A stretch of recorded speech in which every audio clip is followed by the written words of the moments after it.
Et si je te disais que la Fed prépare le plus gros cadeau de l'année pour les cryptos, mais que personne ne le réalise encore? Donc hier, après la publication des chiffres de l'emploi aux États-Unis, le Bitcoin est monté fort au-delà des 113 000 dollars, mais il a corrigé ensuite, quelques dizaines de minutes plus tard. Parce qu'en fait, il y a eu encore une fois trop de positions à effet de levier. Et quand les traders sont trop gourmands, le marché fait un nettoyage. Et donc, il y a eu des centaines de millions de dollars qui ont été liquidés sur le marché crypto hier. Pendant ce temps, l'or, le SP500, les actions américaines font des records historiques.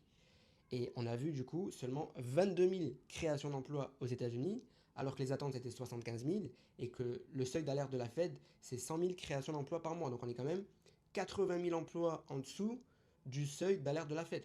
La conséquence, c'est que la probabilité d'une baisse des taux en septembre est passée à 100%. Et il y a même 11% qu'on ait une baisse des taux à 50 points de base au lieu d'avoir une baisse des taux à 25 points de base. Et aussi, maintenant, il y a 71% de chances pour qu'on ait une baisse des taux en octobre. Et il y a aussi 65% de chances pour qu'on ait une troisième baisse des taux en décembre.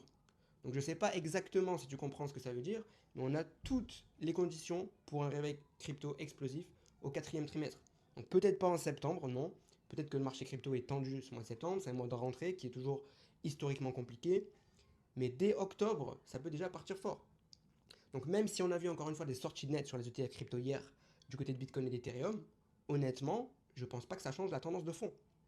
Et dans ce marché, de toute façon, c'est toujours les mains fortes, ceux qui restent calmes, patients, qui gagnent à la fin. Les autres, qui est quand même la majorité, ils finissent toujours par partir, rentrer, sortir du marché, ils se font piéger et ils regrettent toujours.